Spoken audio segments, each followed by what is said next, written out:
자, 이번에는 3주차 세 번째 과정에 대해서 수업을 진행하도록 하겠습니다. 자, 우리 저번 시간까지는 간단한 3차원 모델 인벤터에서 간단한 3차원 형상을 만든 다음에 조립하는 부분까지 말씀을 드렸고, 이번에는 그렇게 모델링한 부품에 대해서 2D 제작 도면화 작업을 하는 부분에 대해서 말씀을 드리도록 하겠습니다. 그래서 인벤터에서 새로 만들기 버튼을 클릭하시면은 이제부터는 우리 저번 시간에 봤던 스탠다드.ipt는 하나의 부품을 작업하는 환경이었고, 스탠다드.iam은 조립하는 환경이었습니다. 이번에는 도면 작업을 하기 위한 스탠다드.idw를 선택을 하신 다음에 작성 버튼을 누르면 2D 도면을 만들 기본적인 화면이 나타나는 것을 확인할 수가 있습니다. 자, 그래서 첫 번째, 2D 도면을 작업하기 위해서는 여러분들은 그 2D 도면과 관련되는 환경 설정을 먼저 해주셔야 됩니다. 그래서 도면에 대한 환경 설정은 그 리본 메뉴 관리에 가셔가지고 스타일 편집기를 먼저 실행을 합니다. 도면 작업을 하기 전에 스타일 편집기를 먼저 실행하시고 제작 도면을 만들어 줄 건데, 첫 번째 기본 표준 ISO에서 뷰 기본 설정 탭을 선택한 다음에 자, 투영 유형을 일각법이 아닌 삼각법으로 체크를 해주시고, 체크를 해주고 그리고 저장 버튼을 누르도록 하겠습니다. 즉 3차원 작업이 있어가지고 2D 도면 뽑을 때는 삼각법에 의한 정면, 평면, 측면 그리고 등각법을 예, 생성하겠다라고 해서 삼각법에 체크를 하고 저장 버튼을 눌렀고요. 두 번째 또 많이 쓰는 부분이 바로 치수 부분입니다. 그래서 치수 옆쪽에 있는 메뉴를 확장시켜 가지고 옆쪽 아래쪽에 있는 기본값 ISO 항목을 선택을 하신 다음에 단위, 자, 첫 번째 나오는 단위 탭에 나오는 10진 표시키는 쉼표가 아닌 마침표로 잡아주시고, 그리고 화면에 있는 화면 표시 후행 부분에는 체크를 끄도록 하겠습니다. 또한 이번에 공차 쪽을 한번 클릭을 해보면은 우리가 도면 작업을 할 때 플러스 마이너스 공차를 적용할 건데, 그때 공차에 대한 표시 옵션을 세 번째 항목입니까? 세 번째 항목에 후행 0 없음, 기호 없음이라고 체크를 해주도록 하겠습니다. 그리고 이 역시 마찬가지로 저장을 하고요. 자, 다음 또 우리가 작업을 해야 될 부분은 도면 작업을 함에 있어 가지고 많이 활용되는 부분이 있는데, 그게 어떤 거냐면은 자, 많이 활용되는 부분이 바로 그 표면 텍스트, 즉 표면 거칠기에 대한 부분입니다. 그래서 표면 텍스트 거칠기에 대한 메뉴를 확장시킨 다음에 표면 텍스트 ISO 항목을 선택을 해서 우리가 보통 일반적으로 표면 거칠기를 작성할 때는 뭐 X, Y, W, XY 그리고 G 이렇게 그 표면 거칠기에 대한 값들을 입력하는데, 그 상태가 바로 ISO 상태일 때는 그 값들을 현재 입력을 할 수가 없게끔 되어 있거든요. 그래서 참조 표준을 ISO가 아닌 GIS1994, GIS1994로 변경을 하게 되면은 사용자가 필요한 표면 거칠기에 대한 값들을 입력할 수가 있습니다.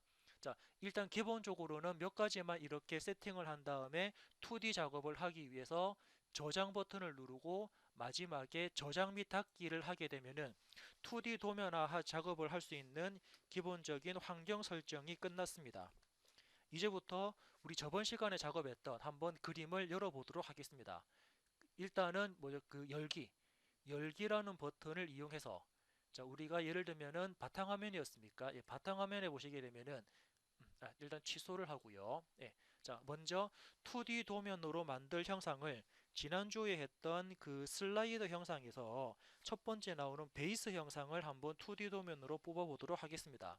그래서 뷰 배치, 뷰 배치 탭에 가셔가지고 기준을 실행하시는데, 여기서 나오는 기준이 바로 도면 작업을 하기 위한 정면, 즉 기준이 되는 첫 번째 뷰를 생성한다라고 보시면 될 것 같습니다. 그래서 기준이라는 뷰를 선택합니다. 그리고 어떤 뷰에 대해서 기준을 뽑을 건지에 대한 파일 찾기 버튼을 클릭하시는데, 이때 사용자는 첫 번째 나오는 베이스 형상, 이 형상에 대해서 2D 제작 도면을 만들겠다라고 선택을 하겠습니다. 베이스 형상을 선택하고 열기 버튼을 누르게 되면은 처음에 나오는 기본적인 방향이 화면상에 나타나면서 지금 이 뷰 방향이 현재 기준이 되는 뷰로 생성이 가능하고요. 물론 사용자들은 이 뷰가 아닌 뭐 다른 뷰를 정면으로 잡고 싶다 하실 때는 옆쪽에 있는 화살표를 클릭하셔가지고 보조 메뉴에서 사용자 뷰 방향이라는 형상을 메뉴를 선택을 하게 되면은 사용자가 바라보는 형상을, 즉 Shift 휠 버튼을 이용을 해서 사용자가 바라보는 면입니까?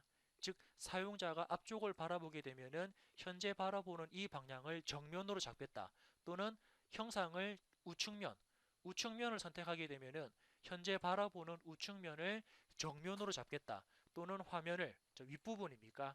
윗면을 클릭해서 사용자가 선택하는 뷰를 윗면으로 정면을 설정하겠다라고 뷰 방향을 별도로 지정을 할 수가 있고요. 그래서 정면에 대한 방향이 잡혔다 그러면 사용자 뷰 마침을 클릭을 해서 정면에 대한 방향을 잡도록 하겠습니다. 자, 정면에 대한 방향이 잡혔다면은 바로 이 상태에서 마우스를 오른쪽으로 빼서 클릭을 하면은 우측 명도가 생성이 되고요. 마우스를 아래쪽으로 빼서 클릭을 하게 되면은 아래쪽에 배면, 우리 저면도라 그럽니까? 배면도. 자, 배면도 형상도 이렇게 표현이 가능합니다. 그리고 이 상태에서 마우스를 우측 상단 쪽이나 좌측 상단 쪽으로 이동해서 클릭을 하게 되면은 지금처럼 등각에 관련되는 도면도 생성이 가능합니다. 이 형상이 맞다 그러면 바로 확인 버튼을 클릭해서 2D 도면을 지금처럼 간략하게 배치를 시킬 수가 있습니다. 자, 도면에 대한 배치가 이루어졌다 그러면 이번에는 이 도면들에 대해 가지고 화면을 다른 위치로, 즉 사용자가 원하는 다른 위치로 이동도 할 수가 있습니다. 자, 그래서 마우스를 가까이 가져갔을 때 나오는 빨간색 테두리, 이 테두리가 나왔을 때 그 뷰를 마우스로 드래그 하시면은 사용자가 원하는 위치 쪽으로 형상을, 뷰를 옮길 수가 있고요. 또 마우스를 가져갔을 때 빨간색 테두리가 나왔을 때 형상을 이렇게 마우스로 드래그해서 움직이시면은 사용자가 원하는 위치 쪽으로 뷰를 이렇게 이동을 하실 수가 있습니다. 자, 지금처럼 이렇게 이동을 할 수가 있고요. 그리고 해당되는 뷰에서, 자, 빨간색 테두리입니다. 빨간색 테두리 해당되는 뷰에서 마우스를 더블 클릭하게 되면은, 자, 마찬가지로 이 도면에 대한 우리가 편집 상태를 확인할 수가 있는데, 자, 스타일 부분을 먼저 확인해 보겠습니다. 스타일 부분에서는 첫 번째 나오는 은선, 자, 은선이라는 부분에 체크를 하고 확인 버튼 누르면 도면에서는 숨어 있는 선들이 표시가 됩니다. 또 해당되는 뷰를 더블 클릭해서 이번에는 은선 제거라는 버튼을 클릭을 하고 확인을 하게 되면은 이번에는 뷰에는 숨어 있는 선, 은선은 화면상에 나타나질 않습니다. 마찬가지로 더블 클릭하셔가지고 이번에는 세 번째 버튼입니까? 세 번째 버튼 음영 처리라는 부분에 체크가 되어 있는 상태에서 확인을 하게 되면은 2D 도면상에는 이렇게 음영 처리 색상이 들어가면서 뷰를 표현을 하실 수가 있습니다. 이렇게 뷰를 대략적으로 표현을 했다 그러면 이제부터 좀 더 상세하게 2D 도면들을 배치를 하도록 하겠습니다. 자, 먼저 2D 도면을 배치했다 그러면 사용자는 가장 먼저 이 뷰들에 대해 가지고 우리는 그 중심선, 자, 첫 번째는 중심선을 한번 이 뷰에 대해서 생성을 해 보도록 하겠습니다. 그래서 중심선을 뽑는 기능은 주석이라는 탭에 가셔가지고, 예, 주석이라는 탭에 가셔가지고 중심선과 관련되는 옵션들은 네 가지가 있습니다. 첫 번째 버튼은 일반적인 선을 그리면서 중심선을 나타내는 부분인데, 화면에서 보신 것처럼 1번 점을 클릭하고 2번 점을 클릭했을 때 1번 점과 2번 점이 지나가는 곳에 중심선을 생성하는 기능이 바로 중심선이라는 기능이고, 두 번째 나와 있는 중심선 같은 경우는 이등분선입니다. 즉 사용자는 그 그림으로 표시된 것처럼 1번에 해당되는 선을 클릭하고 2번에 해당되는 선을 클릭하면은 1번 선과 2번 선 사이에 새로운 중심선이 생성되는 이등분선입니다. 그리고 세 번째 나와 있는 중심 표식 같은 경우는 사용자가 원이나 홀을 클릭했을 때 선택한 원의 중심선을 표시하는 기능이 중심 표식이 되고, 네 번째 나와 있는 중심 패턴 같은 경우는 원형 배열로 생성되어 있는 형상들에 대해서 중심선을 일괄적으로 배열할 때 사용되어지는 중심 패턴입니다. 자, 그렇다면은 현재 나와 있는 첫 번째 뷰, 그 정면에 대한 중심 같은 경우는 이 중앙을 지나는 곳에 중심선을 하나 만들어 주기 위해서 사용자는 중심선이라는 기능을 활용하실 수가 있습니다. 중심선을 클릭해서 첫 번째 점을 클릭하고 두 번째 점을 클릭하고 마우스 오른쪽 버튼 작성 버튼을 누르면 첫 번째 점과 두 번째 점 사이를 지나는 곳에 이렇게 중심선을 표현할 수 있고요. 다음은 안쪽에 보니까 이렇게 원이 작성되어 있습니다. 자, 원에다가 치수를 중심선을 기입하는 방법은 중심 표식이라는 부분이거든요. 그래서 중심 표식을 선택하신 다음에 원을 선택하면은 선택한 원의 중심선이 표시되는 부분을 확인하실 수가 있습니다.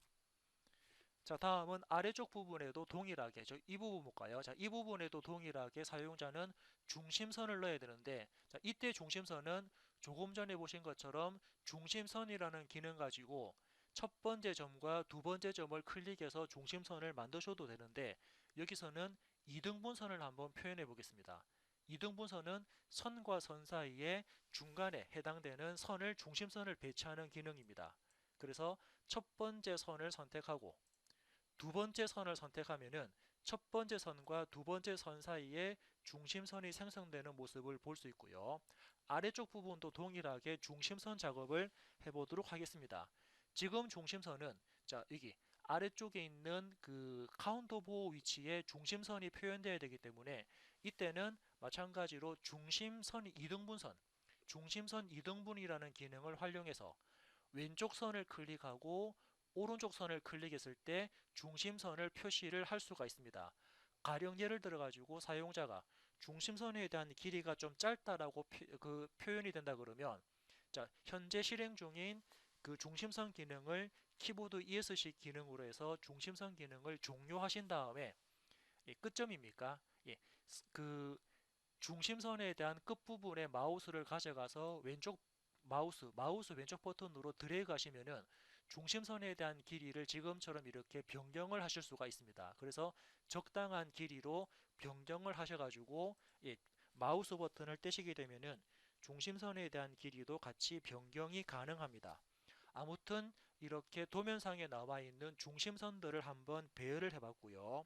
자, 다음 작업은 우측면도에 나와 있는 현재 숨어 있는 점선 부분으로 표시가 됐습니다. 그래서 이 우측면도에 나오는 점선 부분은 은선 부분은 화면상에서 도면상에서 표시하지 않게끔 작업을 해주도록 하겠습니다. 그러면은 해당되는 뷰 마우스를 가까이 가져갔을 때 빨간색 테두리가 뜨거든요. 이때 뷰를 더블 클릭해서 편집 버튼으로 들어갑니다. 자, 그러면은 아까 보셨던 것처럼 은선 제거라든지 은선 표시라든지 또는 음영 처리 부분에 현재 체크를 할 수가 없게 되어 있습니다. 왜냐하면 스타일 부분에 체크가 되어 있는데 이 체크 부분은 현재 기준으로 만든 형상에 대해서 파생되어지는 뷰는 기존의 그 속성을 따라가게끔 되어 있거든요. 그래서 기존에 있는 그림을 정면 그림의 정면에 대한 속성을 바꿔야지 다른 파생되어진 뷰들도 같이 변경이 된다는 뜻입니다. 이때는 사용자가 체크를 해제시키면은 기준과 상관없이 각종 뷰에 대한 속성을 변경을 하실 수가 있습니다. 그래서 여기서는 은선 표시가 아닌 은선 제거라는 부분을 선택을 하고 확인을 누르면 선택한 뷰에 대해서는 은선이 제거되는 모습을 볼 수가 있습니다. 자, 이제부터 각 뷰들에 대해서 치수를 한번 입력을 해 보도록 하겠습니다. 그래서 화면을 좀 확대를 시켜 놓고 먼저 정면에 대한 치수를 입력하도록 할게요. 자, 그래서 치수 기입은 주석 탭에 있는 치수라는 기능을 실행하실 수가 있습니다.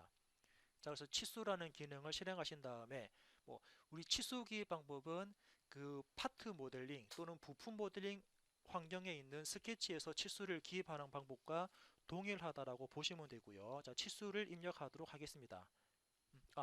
치수를 입력하기 전에 아래쪽에 보면은 여기 점선 부분으로 되어 있는 형상을 우리가 도면에서는 그 부분 단면으로 표시할 수 있는데 먼저 아래쪽에 있는 그림을 점선 표시가 아닌 부분 단면 표시로 화면을 먼저 바꾸고 그 다음에 치수를 입력하도록 하겠습니다. 자, 부분 단면을 표시하려면은 먼저 뷰 배치라는 탭에 가시면은 부분 단면을 표시하기 위한 경계선 작업을 먼저 해줘야 되거든요. 그래서 경계선 작업을 하려면은 자, 지금은 그 인벤터 최신 버전 같은 경우는 바로 스케치 시작 버튼을 바로 누르시면 되는데 인벤터 예전 버전 같은 경우는 순서에 따라서 부분 단면이 표시가 안 될 때가 있습니다. 부분 단면이라고 하게 되면은 여기 나와 있는 브레이크 아웃이라는 기능입니다. 그래서 브레이크 아웃이라는 기능이 표현이 되지 않을 때가 있기 때문에 사용하는 방법은 먼저 부분 단면 브레이크 아웃을 만들 해당되는 뷰를 먼저 키보드 ESC 버튼 두세 번 누르겠습니다. 자, 두세 번 눌러놓고 해당되는 뷰를 먼저 클릭합니다. 마우스를 가까이 가져갔을 때 빨간색 테두리가 뜨면은 해당되는 뷰를 먼저 클릭을 해놓고 스케치 시작이라는 기능을 실행합니다. 자, 인벤터 예전 버전은 이런 순서대로 작업을 해줘야 되고요. 스케치 시작이라는 버튼을 클릭을 하게 되면은 다시 스케치할 수 있는 환경으로 화면이 전환이 되는데, 이때 우리는 그 부분 단면을 만들 바운더리 형상을 표현을 해줄 겁니다. 그때는 뭐 원이든 사각형이든 닫혀 있는 모양으로만 표현을 해주면 되는데, 여기서는 제가 좀 더 자유롭게 표현을 한다 그래서 선 아래쪽에 있는 스플라인 보관 기능을 이용해서 사용자는 부분 단면을 만들 경계 형상을 이렇게 닫혀 있는 패곡선 형식으로 만들 수가 있고요. 하면은 패곡선을 그리면 이 패곡선 안쪽으로 이제 해칭이 들어가는 단면 표시를 할 수가 있습니다. 자, 스플라인 보관에서 경계 곡선을 만들었다 그러면 스케치 마무리 버튼을 클릭하고요. 자, 스케치 마무리 버튼을 클릭한 다음에 이제 부분 단면을 표현할 브레이크 아웃을 실행합니다. 브레이크 아웃을 실행하면은 아래쪽에 뭐라고 물어보냐면은 뷰 선택이거든요. 즉 부분 단면 해칭이 들어갈 부분 단면은 아까 우리가 스케치를 했던 이 뷰 아래쪽에 있는 뷰를 클릭을 합니다. 자, 클릭을 하게 되면은 브레이크 아웃에 대한 깊이 값을 물어보는데, 이때 깊이 값은 어떤 부분을 체크할 거냐면은, 자, 제가 지금과 같이 스플라인으로 경계선을 만든 이유는 안쪽에 있는 구멍 형상을 표현하기 위해서거든요. 그래서 이 구멍 형상을 표현하는 다른 뷰의 위치를 클릭해야 됩니다. 그래서 이 뷰를 이 뷰가 이제 이 구멍 형상을 표현하기 위한 구멍은 위쪽에 있으니까 위로 쭉 올라가셔가지고 그에 관련되는 그 원의 4분점, 자, 수평 방향으로 직각 방향입니까? 직각 방향으로 쭉 올라갔을 때 만나는 그때 4분점을, 자, 이쪽 4분점이든 여기 4분점이든 4분점 하나를 딱 클릭해 줍니다. 4분점을 클릭하면은 이 4분점 지점까지 형상을 잘라서 속 내부를 표현할 수가 있다라는 기능이 바로 브레이크아웃이니까 4분점을 클릭한 다음에 확인 버튼을 누르면 그 선택한 지점까지 이 선택한 지점에 해당되는 부분을 확인을 해볼 수가 있습니다. 자, 이렇게 된 다음에 여기 보니까는 뭐 문제가 생겼다라고 그러는데, 이때는 그냥 승인 버튼을 클릭해서 승인 버튼을 클릭하면은 아무런 문제가 생기지가 않고요. 자, 그리고 난 다음에 이렇게 부분 단면에 대한 부분이 표시가 되었습니다. 자, 그래 놓고 안쪽에 들어간 이 선, 자, 안쪽에 들어간 이 그 점선 같은 경우는 사용자가 이 선이 있으면은 뷰가 좀 더 복잡하게 보이기 때문에 이 선은 마우스 오른쪽 버튼을 클릭해서 가시성으로 체크를 꺼주면은 선을 이렇게 숨길 수가 있습니다. 자, 지금처럼 이렇게 뷰를 간략하게 한번 표현을 했고요. 자, 이제부터 이 뷰들에 대해서 치수를 입력하도록 하겠습니다. 자, 치수 입력은 조금 전에 보셨던 주석 탭에 가서 치수라는 부분을 활용합니다. 자, 치수는 이제부터 하나씩 치수를 넣어 볼 건데, 먼저 예를 들어서 위쪽 선부터 아래쪽 선까지 치수를 여기다가 넣어라 클릭하게 되면은, 자, 지금처럼 치수가 입력이 되고요. 자, 치수를 입력하게 되면은 바로 치수 편집이라는 창이 뜨는데, 여기에 갈로 두 개가 이렇게 양쪽 갈로 두 개로 나와 있는 부분이 바로 해당되는 이 치수에 관련되는 속성값입니다. 그래서 나는 여기서 이 갈로 앞, 예를 들면은 갈로 뒷부분에 마우스가 깜빡깜빡할 때 갈로 뒤쪽에 대문자 H7이라는 끼워 맞춤 공차에 대한 형상을 넣을 수가 있고, 그런 다음에 예를 들면은 갈로 뒤쪽에 가로를 입력하고, 그리고 마우스 커서를 앞쪽으로 보낸 다음에 앞쪽에서도 이렇게 갈로 표시하게 되면은, 자, 사용자가 입력한 글자 양쪽으로 기호를 넣을 수가 있기 때문에 확인을 누르면 치수 기입을 이렇게 표현했고요. 자, 또 다른 치수도 입력하겠습니다. 그래서 위쪽 선부터 아래쪽에 있는 선까지 치수를 사용자가 원하는 지점을 클릭해서 치수를 뽑을 수가 있습니다. 지금은 치수 편집은 따로 할 필요가 없기 때문에 그냥 확인 버튼을 눌렀습니다. 자, 다음은 오른쪽 선부터 중심선까지, 조금 전에 우리가 만들었던 중심선까지 이때 거리값을 여기다가 배치를 하겠다라고 클릭하고 확인 버튼을 눌렀고요. 혹시 치수에 관련돼 가지고 치수가 이렇게 다른 쪽이랑 중복이 된다라고 생각이 들면은 치수를 왼쪽 버튼 누르고 일단 취소하고요. 자, 실행 중인 치수 기능을 ESC 버튼 눌러서 실행 중인 치수 기능을 종료했습니다. 그런 다음에 해당되는 숫자에서 마우스 왼쪽 버튼으로 드래그를 하시게 되면은 사용자가 원하는 위치 쪽으로 숫자라든지 위치를 이렇게 변경을 하실 수가 있습니다. 네, 지금처럼 이렇게 대략적으로 변경 작업도 하실 수가 있고요. 다시 마우스로 드래그해서 원래 중간 위치로 이렇게 이동을 했습니다. 자, 같은 방법으로 계속 치수를 입력하겠습니다. 자, 치수를 입력하는 기능을 실행하신 다음에 사용자가 선택하는 선부터 사용자가 선택하는 선까지 지금과 같이 수평 치수를 입력을 할 수가 있습니다. 자, 그리고 치수 편집 창에서는 확인 버튼을 눌렀고요. 자, 다음은 또 다른 치수를 입력해 보도록 하겠습니다. 그래서 요거, 자, 이쪽에 나와 있는 선입니까? 자, 그래서 위쪽 선부터 아래쪽 점까지 이때 치수를 입력을 할 건데 클릭.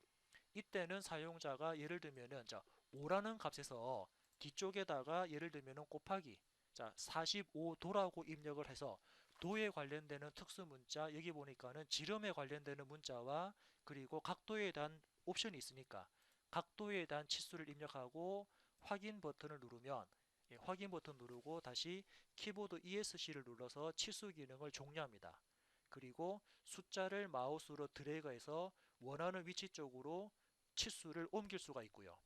또 숫자를 마우스 드래그해서 원하는 위치 쪽으로 옮길 수가 있습니다. 자, 이런 식으로 해서 정면에 대한 치수 기입을 어느 정도 완성을 했다 그러면 이번에는 측면에 관련되는 치수도 한번 변경을 해 보도록 하겠습니다. 같은 방법으로 치수 기입을 계속적으로 이어나가겠습니다. 그래서 사용자가 선택하는 전부터 객체까지 치수를 여기다가 넣을 건데 자, 이 부분도 같은 방법으로 자, 현재 커서가 있는 부분이 바로 해당되는 숫자를 나타내는 부분입니다. 그래서 사용자는 이 커서 뒤쪽이나 앞쪽에 또 다른 글자를 지금처럼 입력할 수 있고요. 확인. 그리고 또 추가적으로 치수를 계속 입력하겠습니다. 사용자가 선택하는 선부터 사용자가 선택하는 선까지 이때 치수를 여기다가 배치를 할 수 있고 확인 버튼 눌렀습니다. 또 사용자가 선택하는 선부터 선까지 아래쪽에다가 치수를 지금처럼 이렇게 배치를 할 수가 있습니다. 확인 버튼을 눌렀고요. 그리고 키보드 ESC를 눌러가지고 치수를 종료한 다음에 아까 보신 것처럼 치수를 마우스로 드래그하면서 이렇게 치수를 마우스로 드래그 하시면서 치수에 대한 위치도 사용자가 어느 정도 정리를 할 수가 있다라고 확인을 해볼 수가 있습니다. 자, 지금처럼 이렇게 정렬 작업까지 작업을 어느 정도 완성을 하고 있습니다. 예. 그리고 아래쪽에 있는 부분도 동일하게 치수를 넣을 건데 너무 지금 위쪽이랑 아래쪽이랑 간격이 너무 좁아서 이 뷰 자체를 밑으로 내리겠습니다. 해당되는 뷰에서 마우스 드래그해서 아래쪽으로 좀 내려놓고요. 자, 치수 기입을 같이 하도록 하겠습니다. 자, 위쪽에는 현재 구멍이 나타난 부분이니까 구멍과 관련되는 치수, 즉 어떻게 여기 전부터 여기 전까지 치수를 위쪽에 넣을 건데 클릭. 그럼 이때 이 6.6이라는 치수는 앞쪽에 지름 기호가 들어가야 됩니다. 그래서 마우스 커서 깜빡깜빡하는 마우스 커서를 앞쪽으로 보내놓고 지름 기호 파이 자른 기호를 입력하시고 확인 누르면 지름 기호가 입력됐고요.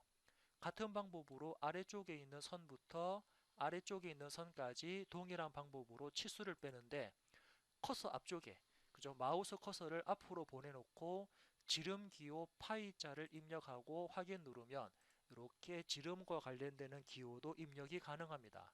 그리고 이번에는 이 카운트 보호에 대한 깊이 치수를 입력토록 하겠습니다. 그래서 위쪽에 있는 선과 그 깊이에 해당되는 선을 선택하신 다음에 요놈에 대한 깊이 값을 입력하고 확인 버튼을 누르면 대략적으로 그 형상에 대한 치수를 입력을 했습니다. 키보드 ESC를 누른 다음에 자 해당되는 키보드 ESC 버튼을 두세 번 누른 다음에 해당되는 뷰를 좀 다른 쪽으로 이동하겠습니다.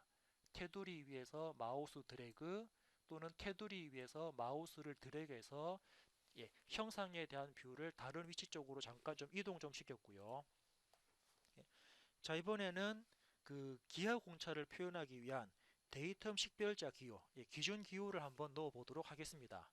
자 그래서 화면을 좀 확대를 한 다음에 자 여기 기호 주석 탭에 보시면은 기호라는 부분이 있고 이 기호 부분에서 아래쪽에 있는 메뉴를 확장시키면 여기서 이제 제가 필요한 부분이 바로 데이텀 식별자라는 기호를 넣도록 하겠습니다. 자 데이텀 기호 식별자를 선택을 하겠습니다. 그리고 이 기호가 들어갈 첫 번째 지점을 클릭하고요. 마우스를 수평 방향으로 클릭하고 마우스 그 수평 방향 클릭하신 다음에 바로 해당되는 값을 입력하고 확인 버튼 누르면 기준 식별자 기호가 이렇게 입력됐습니다. 자 같은 방법으로 옆쪽에도 같이 해볼까요? 옆쪽에도 화살표가 들어갈 기준이 될 보조선을 선택을 하고 뷰를 수평 방향으로 클릭합니다.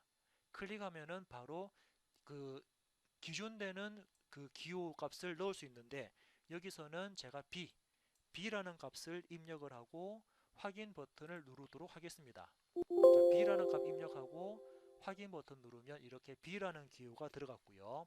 키보드 ESC를 눌러서 기능을 종료하도록 하겠습니다. 다음은 이렇게 만들어진 기호를 가지고 이제 기하 공차 값을 넣도록 하겠습니다. 자 그래서 기하 공차 값을 입력할 건데 기하 공차 값은 요 위쪽에 있는 형상 공차라는 기능을 이용해서 형상 공차가 들어갈 첫 번째 점을 클릭합니다.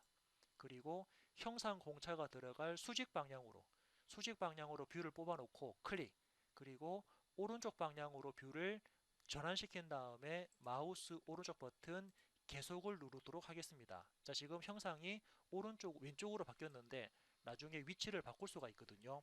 이때 기호를 입력하겠습니다. 먼저 위쪽에 자 기호를 클릭하신 다음에 여기서는 평행하다 대칭이라는 기호를 선택하고요. 그에 따른 공차값을 입력합니다. 그리고 두 번째 기호를 입력하는데 두 번째 기호는 사용자가 직각도를 입력하고요. 그에 따라서 공차값을 입력하겠습니다. 그리고 그에 따라서 데이텀 기호, 데이텀 기호는 위쪽에는 데이텀 기호를 없애고 아래쪽 부분에만 데이텀 기호를 입력하면은 지금처럼 미리 보기 형식으로 기호를 표현할 수 있거든요. 해서 확인 버튼 누르면 기하 공차까지도 같이 입력했습니다.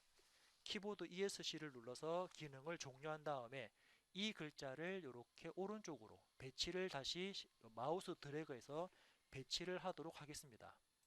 자 다음 또 형상 공차, 기하 공차가 들어갈 부분도 마찬가지로 형상 공차라는 기능을 실행하시고 클릭. 첫 번째 화살표 부분을 클릭합니다.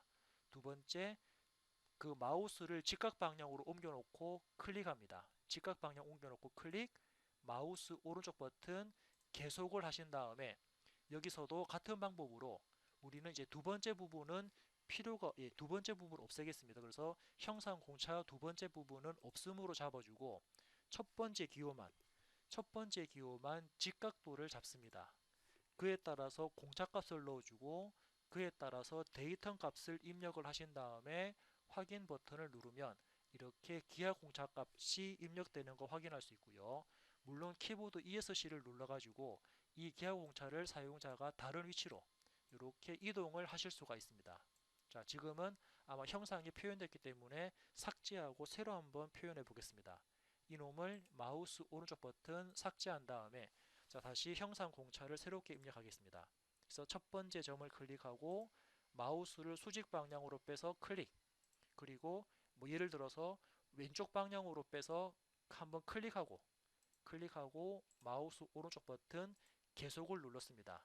이때 사용자는 직각도에 그리고 공차값을 입력하고 데이텀 기호를 입력하고 두 번째 부분은 값이 필요가 없기 때문에 여기서는 따로 앞쪽에 기호를 넣지 않았기 때문에 뒤쪽에 있는 부분들은 값이 따로 들어가지 않습니다. 이게 맞다 그러면 확인 버튼 눌러서 기하 공차까지 표현을 했고요. 키보드 ESC를 눌러서 종료를 시켰습니다.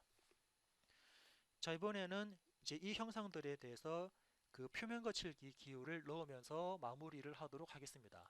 표면 거칠기 기호는 기호라는 메뉴를 확장시켰을 때 나오는 곡면 부분이 바로 표면 거칠기를 표현하는 기호입니다. 표면 거칠기, 표면 텍스트 곡면을 실행합니다. 첫 번째 표면 거칠기가 들어갈 보조선을 클릭하고요. 두 번째 표면 거칠기가 생성될 방향 쪽으로 마우스를 옮겨 놓고 이때 마우스 오른쪽 버튼 계속을 누릅니다.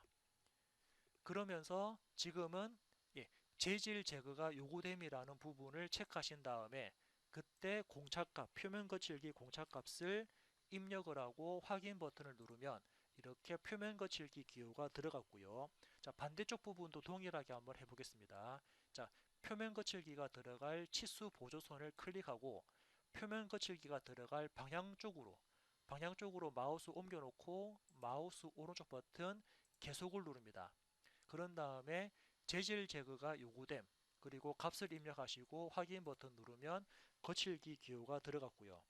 자, 다른 부분도 추가적으로 동일하게 한번 해보겠습니다. 그래서 그 형상을 선택하고 방향 쪽으로 마우스 뺀 다음에 오른쪽 버튼 계속, 재질 제거 요구됨, 그리고 그에 따라서 값을 입력하고 확인 버튼 누르면 표면 거칠기가 들어갔고요.